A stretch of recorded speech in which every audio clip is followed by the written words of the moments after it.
Bacaan dari Kitab Hakim-Hakim.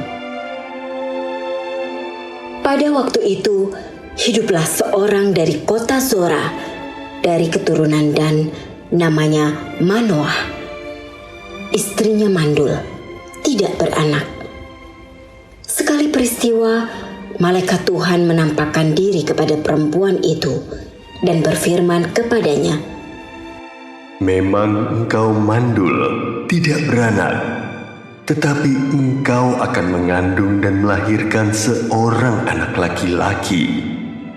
Oleh sebab itu, peliharalah dirimu. Jangan minum anggur atau minuman yang memabukkan, dan jangan makan sesuatu yang haram, sebab engkau akan mengandung dan melahirkan seorang anak laki-laki. Kepalanya takkan kena pisau cukur, sebab sejak dari kandungan ibunya, anak itu akan menjadi nazir Allah, dan lewat dia akan mulailah penyelamatan orang Israel dari tangan orang Filistin." Kemudian perempuan itu datang kepada suaminya dan berkata, "Telah datang kepadaku seorang abdi Allah, yang rupanya seperti rupa malaikat Allah. Amat menakutkan. Tidak kutanyakan dari mana datangnya, dan tidak juga diberitahukannya namanya kepadaku. Tetapi ia berkata kepadaku, 'Engkau akan mengandung dan melahirkan seorang anak laki-laki. Oleh sebab itu, janganlah minum anggur atau minuman yang memabukkan, dan janganlah makan sesuatu yang haram. Sebab sejak dari kandungan ibunya sampai pada hari matinya, anak itu akan menjadi seorang nazir Allah.' Lalu perempuan itu melahirkan seorang anak laki-laki dan diberinya nama Simson. Anak itu menjadi besar dan Tuhan memberkati dia. Mulailah hatinya digerakkan oleh Roh Tuhan." Demikianlah sabda Tuhan.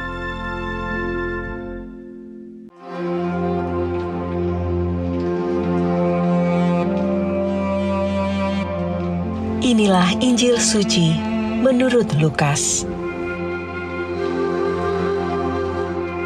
Di zaman Herodes, Raja Yudea, hiduplah seorang imam yang bernama Zakaria dari kalangan Imam Abia. Istrinya juga berasal dari keturunan Harun, namanya Elisabet.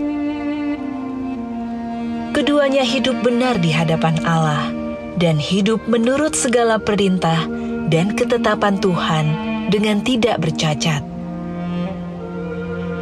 Tetapi mereka tidak mempunyai anak, sebab Elisabet mandul, dan keduanya telah lanjut usia.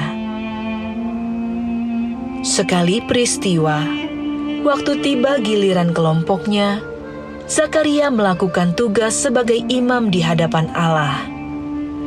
Sebab ketika diundi, sebagaimana lazimnya untuk menentukan imam yang bertugas, dialah yang ditunjuk untuk masuk ke dalam bait Allah dan membakar ukupan di situ. Pada saat pembakaran ukupan itu, seluruh umat berkumpul di luar dan sembahyang. Maka tampaklah kepada Zakaria seorang malaikat Tuhan berdiri di sebelah kanan mezbah pembakaran ukupan. Melihat kejadian itu, Zakaria terkejut dan menjadi takut. Tetapi malaikat itu berkata kepadanya, "Jangan takut, hai Zakaria, sebab doamu telah dikabulkan. Elisabet istrimu akan melahirkan seorang anak laki-laki bagimu, dan haruslah engkau menamai dia Yohanes. Engkau akan bersukacita dan bergembira, bahkan banyak orang akan bersuka cita atas kelahirannya.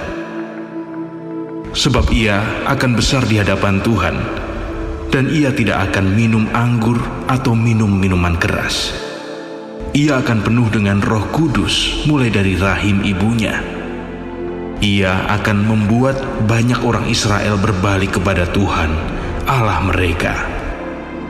Dan ia akan berjalan mendahului Tuhan dalam roh dan kuasa Elia, untuk membuat hati para bapa berbalik kepada anak-anaknya, dan hati orang-orang durhaka kepada pikiran orang-orang benar. Dengan demikian, ia menyiapkan suatu umat yang layak Tuhan. Lalu kata Zakaria kepada malaikat itu, Bagaimanakah aku tahu bahwa hal ini akan terjadi? Sebab aku sudah tua, dan istriku pun sudah lanjut umurnya. Jawab malaikat itu kepadanya, Akulah Gabriel yang melayani Allah. Aku telah diutus untuk berbicara dengan engkau dan untuk menyampaikan kabar baik ini kepadamu. Sesungguhnya engkau akan menjadi bisu dan tidak dapat berkata-kata sampai kepada hari semuanya ini terjadi, karena engkau tidak percaya akan perkataanku yang pada waktunya akan terbukti kebenarannya. Sementara itu orang banyak menanti-nantikan Zakaria. Mereka begitu heran bahwa ia begitu lama berada dalam bait suci. Ketika ia keluar dan tidak dapat berkata-kata kepada mereka, mengertilah mereka bahwa ia telah melihat suatu penglihatan di dalam bait suci. Lalu Zakaria memberi isyarat kepada mereka, sebab ia tetap bisu. Ketika selesai masa tugasnya, ia pulang ke rumah. Tak lama kemudian, mengandunglah Elisabet istrinya, dan selama 5 bulan, ia tidak menampakkan diri. Katanya, Oh, inilah suatu perbuatan Tuhan bagiku.